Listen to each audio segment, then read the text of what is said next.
Si Ate Yoli, masipag to, negosyante to, interesado mag-royal to. Apply, pag nandyan kayo, pa-ABC, pa-A, alam niyo na ABC, di ba? Yes or no? Yes. So, gagawin ko ngayon, ituturo ko sa opisina, pakikita ko sa kanya. Tapos kakausapin ng mga upline ko. Tapos mapapakausap ko siya sa iba't iba pang mga leaders. Mga kaibigan, may kwento. May isang lalaki pumunta ng Manila Zoo. Pagpunta ng Manila Zoo, nagulat siya. Nung binibigay niya ng pagkain ng unggoy, ang ginagawa daw ng unggoy, nilalagay muna sa puwet. Pinapasok sa puwet, tapos huhugutin, tsaka kinakain.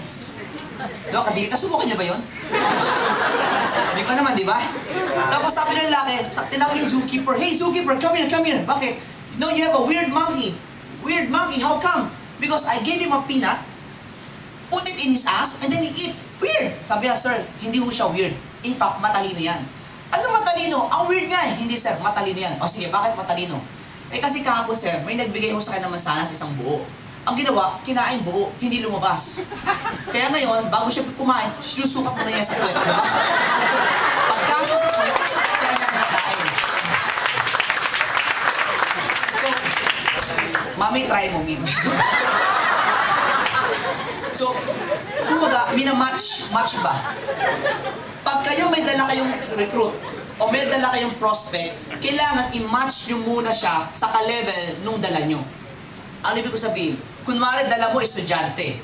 Ipakausap mo muna sa isang estudyante taga-royal. Para makarelate agad. Huwag mo kagad papakausap pa estudyante, bigla mo pinakausap agad sa mga abogado ng royal, o estudyante, isipin mo, kailangan pala pag mag-royal, kailangan pala dito lawyer, hindi ko pala pasapi ko, di ba? Nagets nyo? So, kailangan i-match nyo muna para maging at ease sila. Kasi pag pinakita mo kagad yung mga malalaki, baka malula yan eh. Nagets nyo? So, ang unang-una kailangan, i-match nyo muna, unti-unti muna. Kunyari, estudyante, pakilala mo sa estudyante. Kaya kailangan, importante nga, yung cross-lining ngayon. Yes. I know you came from different groups. Agree? Yes. Whether you came from different group, it doesn't matter because we are all royal. Yes. Okay? So, kaya importante ngayon, yung cross-lining. Ano yung cross-lining? Yung cross-lines helping each other. Kasi kunwari, magkaiba kami ng grupo. Di ba? Kaya lang, ang dala ko kasi mga kaibigan, puro mga estudyante. Nagkataon, grupo niya estudyante, mga royalista. Eh ako, first time ko estudyante. Siyempre, papakausap ko sa grupo niya. Question, kung hindi kami magka-vibes, hindi ako tutulungan yan. Di ba? Kung nag-aaway kami, nag-aalitan kami, hindi siya mag-i-A sa akin. Pero dahil good friends kami, yung kaibigan ko, tutulungan niya ako sa grupo kahit hindi kami magka-grupo. Tama, mali? Tama. So, remember mga kaibigan, we have to help each other here in Laguna. Yes. Here mga kaibigan, you are Royal Laguna. Royal Calamba, Laguna. Ang dami na. You have to unite. You have to unite. Because united you stand, divided you will fall. So you have to unite mga kaibigan. So ganun ginagawa ko. Kaya ako, nung nagsisimula ako, lahat kinakaibigan ko. Kagrupo tayo, hindi. Friends tayo. Friends tayo. Ay, tatawag ka sa akin, Mr. Friendship eh. Kasi lahat kinakaibigan ko. Bakit? Para pag may recruit ako, kahit yung, nung nagsisimula kasi ako, malit lang grupo ko noon. Tapos yung mga apply ko, parang nasa probinsya. So, sino tutulong sa akin? Wala. Diba? So, ang pwede tumulong sa akin, yung cross-line. Yung cross-line. Kaya yung ngayon, yung mga cross-line ko ngayon, tinutulungan din ako. Pag meron din sila, tinutulungan ko rin sila. So, naging tulungan kami, kaya ako lumaki kagad. So, again, mga kaibigan, importante, helping of cross-line. Pangalawa, i-match mo yung kausap mo. Again, estudyante, pakilala ko sa estudyante. After estudyante, siguro, unti-unti, palaki na ng palaki. Ngayon, pinaparamdam ko sa kanya, dito sa Royal, different walks of life. Hindi kailangan na dapat puro ganito lang dapat. Iba't ibang klaseng tao. At dapat, yung mga pinakikilala mo rin, yung successful din, yung kumikita rin kahit paano. Hindi kailangan 100,000 or 200,000. Kahit mga 20,000, mga kaibigan, honestly, if you're making 5,000 a week sa Royal, malaki yun, maliit? Malaki, maliit? Malaki, that is 20,000 a month. I want you to analyze Kung sumasweldo ka ng 50,000, sweldo mo 50,000, may sideline kang 20,000, malaking tulong ba yan? Yes! Oo naman, 10,000 sideline, malaking tulong ba rin yan? Yes! Mga kaibigan, 10,000 is still 10,000. Correct? And that is only 2,500 per week. Ibig sabihin, 1 week, isang pair. Uy. Nagets nyo? So, ibig sabihin, malaki pa rin yan. Huwag yung, ay, pakausap ka na rito, ay, maliit ang check, huwag ayoko yan, di ba? Hindi. Kahit sino mga kaibigan, kasi ang kailangan makausap ng recruit mo, different walks of life. Not exactly yung mga top earner agad. Para makarelate siya. Para ma-feel niya, ay, kaya ko din. Kasi kahit siya pala, di pa masyadong kumikita, pero nagawa niya, ako kaya ko din. Yun ang kasi kailangan ng purpose natin eh. Nagets nyo? No, after that, ma-feel niya na, no, syempre, ngayon, ang convincing ngayon, hindi sa'yo. Alam mo ba kung gano'ng kaganda ang ABC rule? Ang ABC rule kasi hindi nakakapagod. Hello? Yes. Okay. Nagigets nyo? Yes. Bakit hindi siya nakakapagod? Ganito po siya. Bakit hindi nakakapagod ah? A stands for advisor, B stands for bridge, and C stands for the customer. Mga kaibigan, advisor, di ba kayo? Ang advisor, yan yung mga top earner, mga upline. And this is your customer. Imagine mo, bakit hindi siya nakakapagod? Ma'am, hiramin kita sandali, ma'am. Pwede? Yan, sandali lang po. Ate, anong name, ate? Mel. Ito si Mel. Example, gaano kagandang ABC rule? Ako, bridge. Ako lang nagdala. Siya ang dinala ko, siya si C. Tapos, papakausap mo siya kay, ano pangalan niya, sir? RJ. Ito si RJ. Tara, pakilala kita kay RJ. Pare, RJ, kamusta na? RJ. Pare, bro, ito pala si Will. Kinapento ko sa'yo, kaibigan ko. Tapos, nakwento kasi kita na you're doing this part-time, di ba? O, tapos, ay, Mel, ito pala si RJ. Tapos, si RJ na magsasalita. Siya na, daldal yung daldal. Ako, nakatayo lang, nakikinig. Question, habang siya nagsasalita, ano ginagawa ko? Ano? Nakikinig. Tanong, napagod ba ako? Hindi. Nagsalita ba ako na matagal? Hindi. Nag-convince ba ako? Hindi. Sino nag-convince? Ako or si RJ? RJ. Sino napagod? Ako or si RJ? RJ. Correct. Ang tawag doon, naka-leverage ako. Nagets nyo? Yes. So ngayon, thank you RJ ha. Thank you RJ, thank you. Diba okay ate, okay si RJ, diba? Tapos alam mo men, may pakilala pa ako sa isang tao, kaibigan ko rin to. Ate, anong name niyo ate? Yan. Men, pakilala kita kay Ate Lynn. Ate Lynn, siya po yung kaibigan ko, kinagkwento ko sa inyo, Ate Lynn. Men, alam mo, ito sila, grabe to, ang sipag-sipag nila. Ate Lynn, kaibigan ko po. Magsasalita na siya, correct? Yes. Kapag nagsasalita siya, anong ginagawa ko? Yes. Correct. Sino nagtatrabaho? Yes. Leverage again. Nagets nyo? Yes. So, doon palang mga kaibigan, ang nagko-convince, yung mga crossline, hindi ako. Now, hindi ko sasabing isahan mo, crossline mo sila magtrabaho sa'yo, ha? Hindi yun. But ang point ko ganito, mga kaibigan, because with that, mga kaibigan, makikita ng inyong customer na iba't ibang tao, iba't ibang background, iba't ibang pagkatao, ginagawa ang Royal. Naisipin nila ngayon, ay, kung nagawa nila, kaya ko din. Yes. Nagets nyo, mga kaibigan? Yes. So that's the power of ABC rule. Kaya diba, parang pa yung sa Ate Mel, diba? So, clear tayo doon, mga kaibigan. So, after that, mga kaibigan, pag yan na-convince na, pag interesado na yan, papasay na ko na yan, kung wala siya pang bili, then okay lang, balik na lang mo siya. Pero itong gagawin ko, mga kaibigan, pag pauwi na, kinakausap ko pa rin yan. Kinakausap ko pa rin yan. At kailangan dapat bumalik si Ate Mel within 24 hours. 48 hours. Within 48 hours. Within 2 days. Bakit 2 days? Mag-withdraw ka dyan. Ikaw ate ha. Alam mo bakit mo kailangan 48 hours, 2 days? Simple lang. Kaya 2 days yan mga kaibigan. Maximum 2 days. Kasi pag umabot ang pangatlong araw, baka mawala ng excitement. Parang naliligaw. Di ba pag ang lalaki naliligaw sa isang dalaga, di ba gusto natin mga lalaki araw-araw kinakausap? Kahit walang kakwenta-kwenta. Di ba? Bakit? Para huwag tayong makalimutan. Para, ano ang tawag doon mga kaibigan? Auto-suggestion. Repetition is the mother of all learning. Pag parati mo narinig, automatic papasok yan sa sistema mo. So, ang gusto natin kagad, huwag mawala sa sistema niya yung Royal. Hello? Parang pag naliligaw ka, di ba? Kunwari, nakita mo si, anong name yung miss? Frances, di ba? Pag si Frances, kunwari, nililigawan ko si Frances. Di ba? Pag nakita ko si Frances, "Hi Frances, I love you." Di ba? Sabi, "Che, pangit mo." Sasabihin ni Frances, di ba? Mamaya ko ulit, pag nakita ko ulit, "Hi Frances, I love you, I miss you." Yeah, di ba? Makadirin ka doon. Gano'n yan, di ba? Pero parating na ako naririnig. Nai-internalize na ako niyan. Balang araw, after 1 week, siguro 2 weeks, dahil araw-araw niya ako nakikita, araw-araw niya ako narinig. Pag nagsusuklay na yan, at nakakita ng butiki, parang kamukha man yun. Diba? Alam mo yun, bakit? Na-internalize na. Ang pati puso, pwedeng turuan. Bakit? Ano mo tawag doon? Actually, in exact science, simple lang yan. If you do anything for straight 21 days, it becomes part of your system. 21 days. Kaya di ba may salitang habit? Habit. Ano ba tong habit? Very basic lang. Sa salitang habit, take away the H, you still have a bit. Take away the A, you still have a little bit. Take away the B, you still have it. Whatever you do, you're gonna have it. And that's habit. Nagets nyo?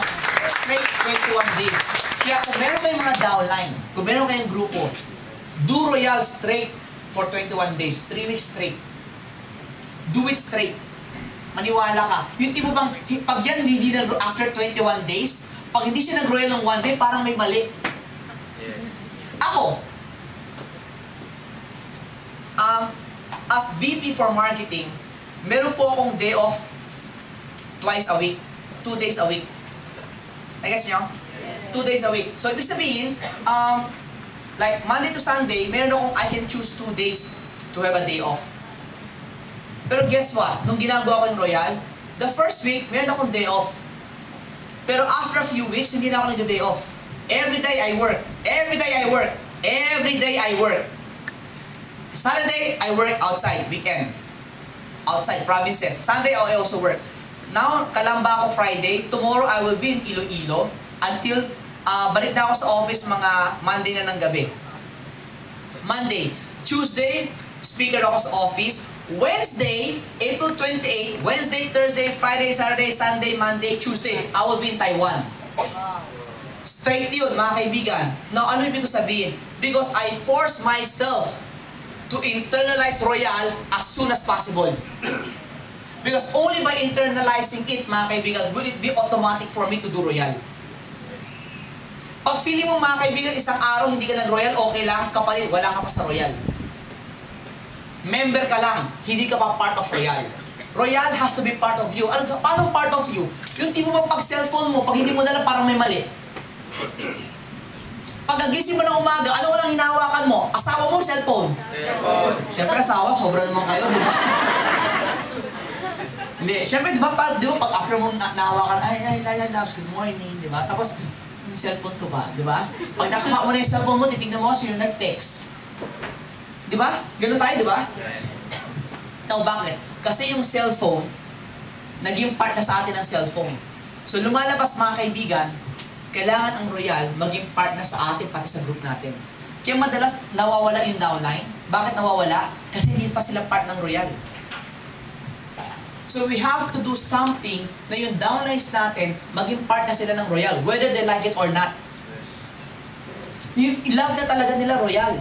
Na is Royal, but if I do not do Royal tonight or today, parang there's something wrong. I'm not complete. That when you see Royal, you complete me. Nag-gets yung sinasabi ko, mga kaibigan? Importante yung kapatid. And when you do things, you have to be fast. You have to be fast. Hindi pwede ginagawa mo. Remember, yung downline mo, bibilis lang yan. Depende kung gaano ka kabilis. Kasi ikaw nasa unahan eh. So pag ikaw mabagal-bagal ka, downline mo mabagal din. Pag binilisan mo, downline mo bibilis din. So ang tanong, the speed of the pack of the race will depend how fast you are. So you have to be very fast. So lumalabas mga kaibigan, you as the upline, you will have the certain standard kung ano bang mabilis, anong mabagal. Kasi pag pinabayaan mo ng downline mo, pag nag-royal yung mag-isa, feeling niya mabilis na siya. Apply, may recruit ako today. Okay lang ka ulit magre-recruit. Apply next week na ulit. Feeling niya mabilis na yun. Feeling niya mabilis na siya mag-recruit nun. Pero kung pinakita mo kung gano'n talaga kabilis, dadami ka agad grupo mo. Alam mo ba paano ako nagsimula before when I started networking?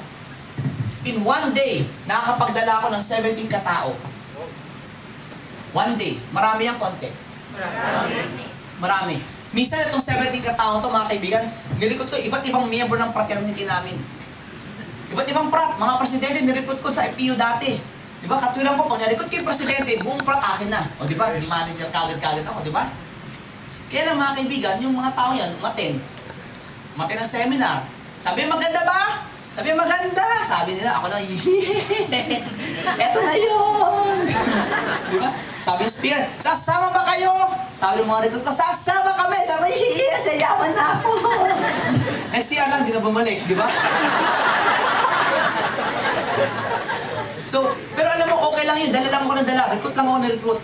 Alam mo, in 1 month, ang dala ko, 88. Marami konti. Marami. Dahil nakita ng mga downline ko na ganyan ako kadami, sila din, ganun din dapat ang standard nila. Because mga kaibigan, the speed of your group will depend how fast you are. Subukan mo magdala. 2 beses lang sa isang linggo.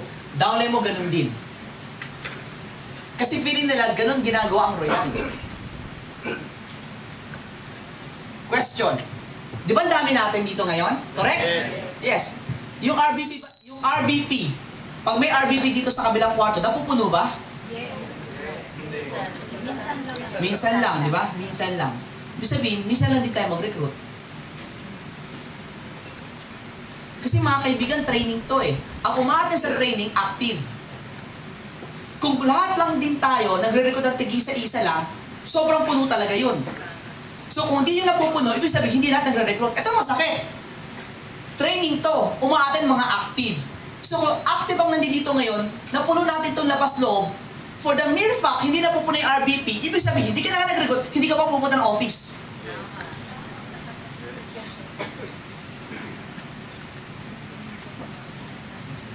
Uy. Tama, di ba? Yes. Kaya minsan mga kaibigan, kung, if you're a networker talaga by heart, i-analyze nyo. Mas ma-excite kayo pag maraming tao sa RVP kaysa sa training. Kasi what we need are new people, not old people.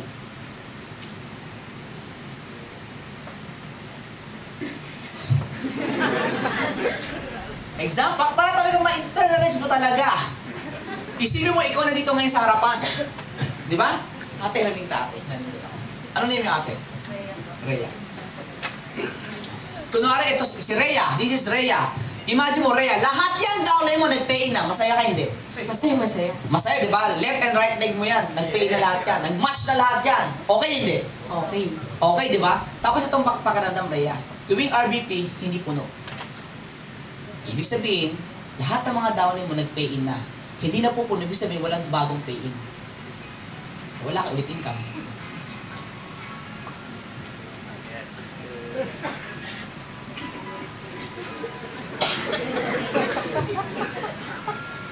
Tama, mali? Tama, diba? Thank you, ah. So, nagigets nyo ngayon? Yes. So, Mike, paano gagawin namin? Ulitin ko. Back to basic. Mag-recruit tayo. Mag-invite tayo. Kasi hanggat hindi ka nag-i-invite, di ba apply dala-dalawa lang? Di ba inari, left leg, right leg, left and right? Nakadalawa na ako, okay na yun. Hindi! Anong dalawa lang? Mali! Ikaw to. Na-invite mo si A. Na-invite mo si B. Okay na? Tapos na? No! Eh di ba kasi dalawa lang daw eh? Oo nga, dalawa lang. Ang structure. Structure, dalawa. Eh paano pag hindi gumalaw, hindi nag-active, nag-pay in lang, o paano ka ngayon? Wala rin, ganyan lang. Hindi na nanganak.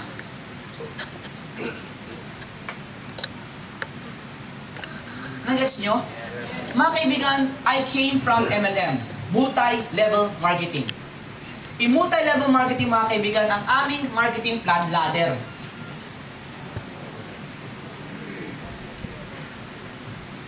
And I can tell you this straight in your eyes. I can tell you this, mga kaibigan. Mas mabilis ang income sa binary. Maniwala ka sa akin, mas mabilis. I've been here, and now I'm here. I can now compare. Okay? So let's talk about money. Okay lang yon? Yes. Mga kaibigan, alam niyo ba sa multi-level? Ganito ang multi-level. If this is me, ang recruit ko, as many as I like, direct ko. As many as I like. So, ibig sabihin mga kaibigan, pag ako nag-recruit at hindi nag-active, kuha ulit ako. Kuha lang ako ng kuha hanggang may mag-active. The more lines, the better. Nagets mo? Ngayon, lahat kanya-kanyang kayod. Anong kinaganda ng binary? If this is you, eto, A, eto si B. Alam mo, bakit kayo maswerte? Kasi ikaw, if this is me pala, kayo to. Pag ako nag-recruit, dalawa lang eh. Saan ko kayo lalagay? Pwede ba ako maglagay dito? Hindi na. Hindi na. So, ibabato ko ka A. Tama mali? Babato ko kayo dito ulit. Bato lang ako ng bato. Di ba? Bato lang ako ng bato. Tama mali? So, dahil sa kakarecruit ko, natutulong ako ba downline ko? Yes! Dito, nakakatulong ba ako? Yes! Hindi, kasi kanya-kanya to eh. Now you see the advantage? Yes! Ngayon, mga kaibigan, ito masakit.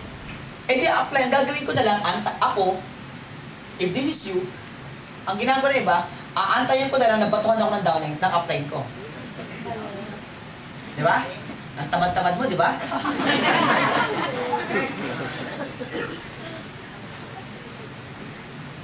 Sige, gano'n na lang, sige. Usapang gano'n na lang, kunwari na lang, gano'n. Sige. Do you think, if I am your upline and I see you're lazy, don't expect any downlines from me? Yes! Why? You don't deserve it. Because I believe I have other downlines who are hardworking than you are. Sa kanila ko ibibigay. Bakit ko sa ibibigay?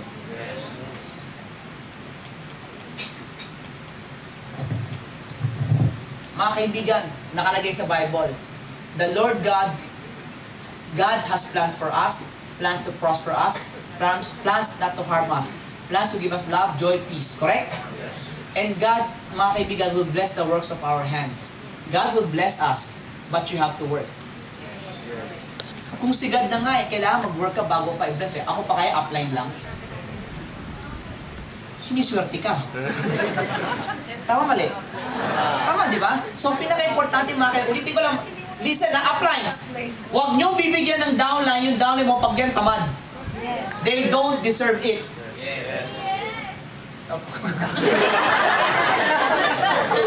Alam mo, parang nahihiya siya mag-yes.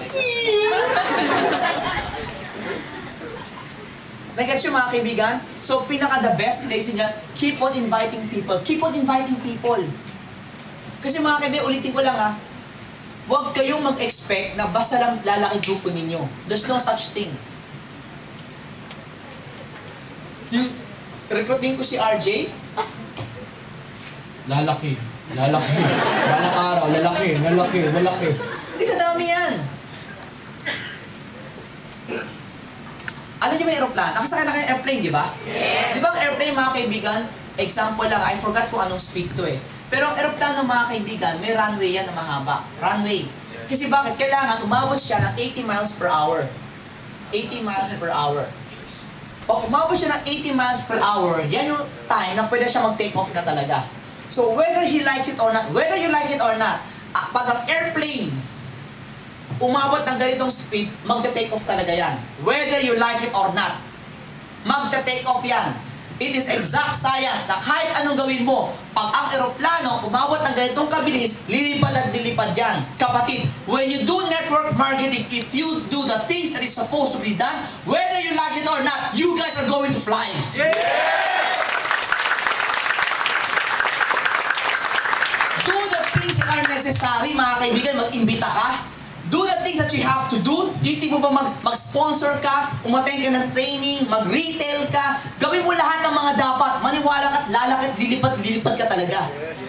Kaya lang mga kaibigan, ang tanong, let's always ask ourselves, are we doing the things that is supposed to be done? Di ba pa kami, nandito ka lang sa Royal, member ako ng Royal, nag-pay in ako, may downline ka, wala pa.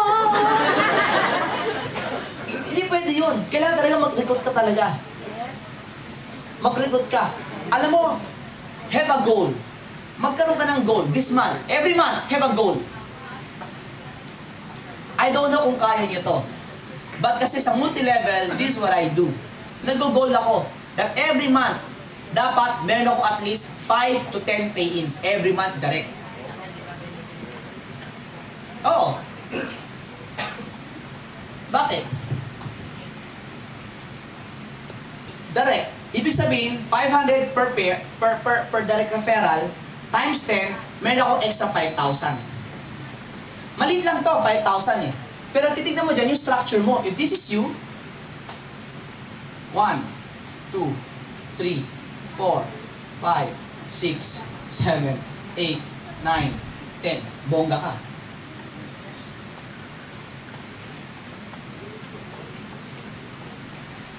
Two, four, 1, 2, 3, 4, 5. 2, 4. That's all extra 12,000. Pero hindi yun ang maganda. Ang tignan mo dyan long term. Bakit? Kasi itong mga to, nagre-recruita na rin sila. Kasi if your goal every month may 5 to 10 pay-ins ka, ang downline mo, ano rin sila? Ganoon din ba? Yes or no? Yes. So huwag kang magtaka mga kaibigan, in a span of 2 months time, parating ka everyday flash out ka. Eh hindi, di ba pag flash out walang income? Hindi! Kasi pag flash out punta sa company, hindi! Ano yung sabihin mga kaibigan? Ito lang yan eh. Pag isipin na pa nag-flash out ka, is whether you like it or not, ang grupo mo unstoppable na. You have created leaders na. Hello? Yes. I'm not encouraging you to do flash out, or nor am I discouraging you. Ang sinasabi ko lang, simple term, whether you like it or not, ang grupo mo lalaki yan. And there's nothing you can do about it. And the best way to cope up with it, keep on opening new lines. Salamat po sa pansin. Nagkakaso sinasabi ko? Nakikita niyo ba? Yes. Yun eh. So, you have to look for leaders. Mga kaibigan, question. Meron na ba kayong eagle sa grupo ninyo? Yes. Sabi, may grupo na ba? May eagle na ba kayo? Yung mga nasa harapan, mami, okay lang mo ba kayo, mami? Chicken na parang siya. Di okay lang yan, magiging eagle ka din, di ba? Pero alam mo, nakakatuwa mga kaibigan. When I was doing network sa ibang bansa, sino dito nakapunta ng India? Wala pa? Stopover lang. Sabi na sa India, oh, stop! Di ba? Ang nag-network po ako sa India for 1 month. It was quite a bad experience, mga kaibigan. Marami ko kaming dinaanan doon ng mga experiences. There was one instance, mga kaibigan, na on unang gabi namin, naglalakad kami sa sidewalk, may isang babaeng pulubi humiga sa kalsada, tapos yung babaeng pulubi nilagay yung kamay sa gitna ng kanyang 2 hita. Tapos may binato sa amin, nakailad kami. Alam mo pag ilad namin, alam mo ano yun? Pupo. That was our first night. And there was a lot of times na narakawak kami ng cellphone ng mga panahon na yun. I'm not saying India is bad. No. Don't get me wrong, ha. I'm saying is, yun lang yung experience namin. Para sa Pilipinas, nagkataon may experience kayo hindi maganda rin. Tama? Yes. So, ganun lang din yun. Kaya lang mga kaibigan, ang point namin is this eh. When you do network marketing, you have to understand that you have to be very, very fast in adjusting. At the same time, mga kaibigan, please, share ko to sa lahat. Please, look after the people na makakasama mo sa trabaho. Sa Royal. O kahit saan man networking. Ano bakit? Kasi mahahawa ka eh. Ganito na lang. Di ba minsan, nasubukan nyo na ba pumasok? Kunyari si R ka na. Si R ka na. Gusto mo na talaga magwiwi. Kaya lang, pagpasok mo ng banyo, may gumagamit. So nag-antay ka sa labas. Tapos nung paglabas niya, nagmamadali kang pumasok. Yung pala, yung tao nung kakapupo lang. Yung tipong limang buwan hindi nagpupo. Ganun katindi. Tapos, kaya lang, sa sobrang baho, tiniis mo kasi dahil kailangan mong magwiwi, tama? Di ba habang nagwiwi ka na, pinipigil mong huminga? Pero nung na-inhale mo na, para mo nang nalulun yung amoy eh. Habang katagal, natanggalan, parang nawala na yung amoy. Tama? Bakit nawala? Naubos? Ha? Immune? Correct. Nakapag-adjust ka na. Alam mo mga kaibigan, ang kinagandahan kasi, ang tao, hindi tulad ng hayop. Hindi marunong mag-adjust. Ang penguin nakatira sa malamig. Pag nilagay mo sa Pilipinas, patay. Tama? Ang aso na askal, na aso, dali mo sa Amerika, mamamatay sa lamig. They cannot adjust. But only human beings can adjust to their environment. Now, mga kaibigan, ulitin ko the human being, ang tao, nag-a-adjust sa kanyang kapaligiran. Tayo ang nag-a-adjust. So, pag ikaw, mabait ka, matino ka, pag nabarkada ka sa mga mahilig magmura, magugulot ka, balang araw, nagmumura ka na rin, hindi mo na napapansin. Di ba? Uy, grabe, gago to. Gago. Sorry po example lang po kasi yun. Nag-gets nyo? Pero hindi, nagmura ka ba? Sabi, di ako nagmura. Ano hindi? Sabi mo lang eh. Nag-gets nyo po? Kasi, naging automatic na sa'yo eh. Ako yung sasabi ko? Now, in network, ganun din. Kung ikaw, mga kaibigan, nag-network ka, please make it a point din that you surround yourself with successful people. Because by surrounding yourself with successful people, you yourself, magiging successful ka rin. Whether you like it or not. Because it is automatic for a human being to adjust in each situation. Diba? Ngayon mga kaibigan, ako, excited ako for Royal. Especially pag pupunta ako ng Manila, sa Quezon City. Ano, bakit? Kasi nakikita ko yung mga tao doon, kumikita ng 400,000 a week, 300,000 a week, 500,000 a week. Eh kung yung wala mong parati mong kausap, di parang nakaka-power yun, di ba? Uy. Yes.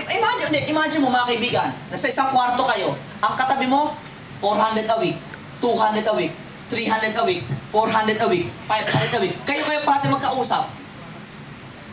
So ikaw, kahit 0 a week, may empower ka eh, tama? Plus, yung ginagawa nila, yung aura nila, magagaya mo na rin. And the way they talk, ganun ka na rin. Pananaw mo sa buhay, mag-iba na rin kasi bakit? Parati mong kasama eh. Kaya sa mga nagsisimula po, ito suggest ko sa inyo, always hang around with successful people. Do not stick around people that are losers. Loser ba? Loser. What? Ano bakit? Kasi mahahawa ka din talaga. Unfortunately, ang moral mo bababa. Confidence level mo, hihina din. Magiging matatakotin ka, mahihayin ka, mababa ang iyong self-esteem. Pero kung parati mo kasama mga successful, ibang klase. Imagine mo, araw-araw kausap mo si Arnel Salazar, Lucky Espaldon, sila Adrian Alevin, sila August Agpalsa, sila Jerome Cruz, sila Ariel De Leon, di ba?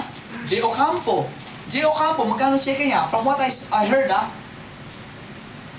1 week niya sa Royal, Dubai, 400,000. Wow.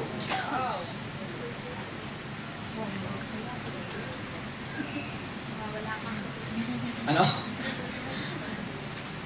peso na yun. Kahit peso na yun, malaki pa rin yun eh, 1 week. Ha?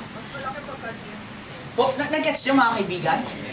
So, anong point ko? This is our future. So, ang request ko to everyone, please master the art of Royal. Masterin natin mga kaibigan because I believe mga kaibigan, ulitin ko sooner or later, yung nangyayari sa kanila, that will be the future of Royal Calamba. Yeah!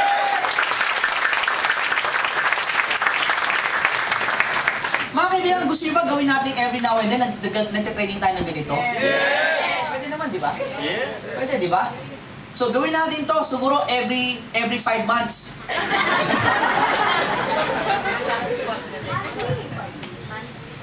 Monthly.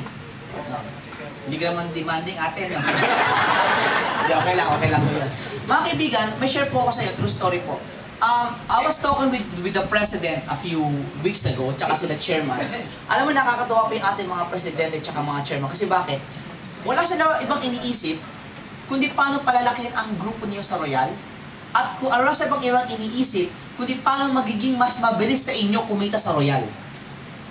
So ako mga kaibigan, bira ako makakita ng ganung klaseng may-ari. Kasi madalas na nakikita ko pag may-ari, paano kaya nakikita natin? Now, ako, I can share this to you kasi since I'm VP, I'm part of management. So, nagmi-meeting mo kami. So, pag nagmi-meeting kami, ang pinag-usapan is kayo. Paano kayo kikita ng mabilis? Paano kayo mapapabilis? Paano kayo mapapalaki agad? Hindi yung tipo ba na, paano kaya tayo kiyayaman agad dito? Galante po yung ating mga may-ari. And I'm very, very proud to tell you na buti na lang, I'm now with Royal. Because I know, mga kaibigan, yung humahawak po ng kumpanyang to, may puso. Yes.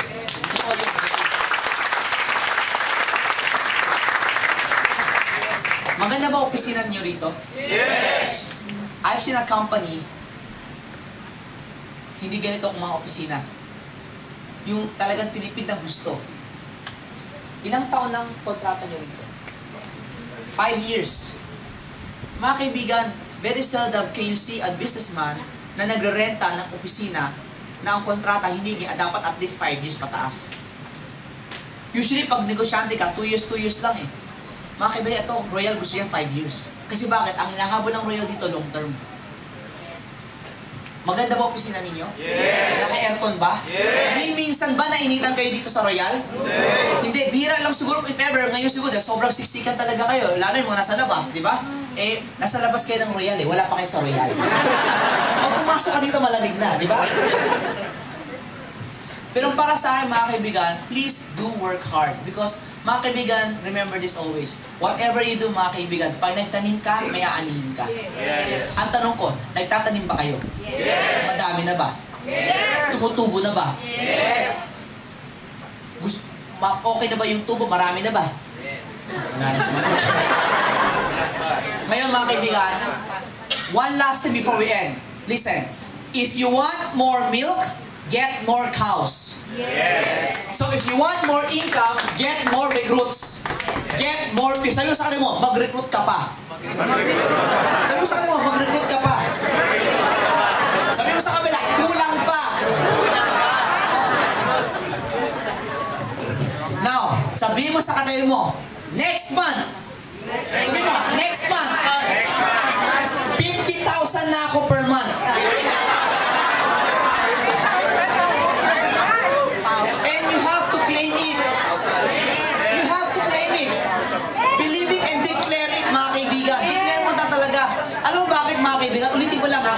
Begin as if you have already arrived. I-claim mo na. It is yours. It is yours. Kasi kung ikaw pa rin nagdududa, sino ba maniniwala sa'yo? Imagine mo, sasabihin mo sa kanila mo, 50,000 na ako next month. Sana. Hindi nga. Nagets nyo, mga kaibigan?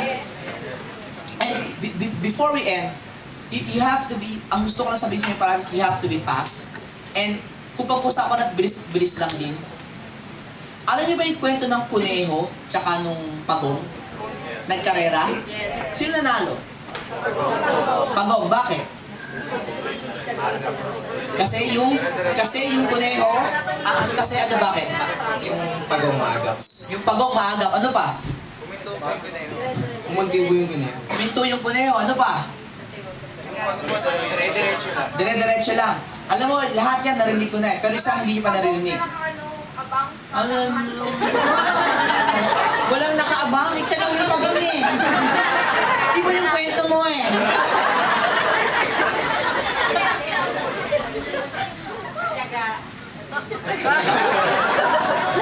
Kung ano sinasabi mo.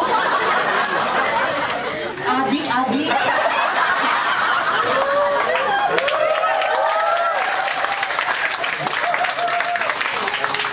Pero alam bakit nanalo yung pagong? Kasi yung kuneho, ang focus niya yung pagong. Yung pagong focus niya, finish line. Mga kaibigan, when you do Royal, don't focus on your activities. Don't focus on whatever, or the challenges. Focus on your goal. Because if you focus on your goal, whatever you do, you're gonna get to your goal. Thank you very much. God bless.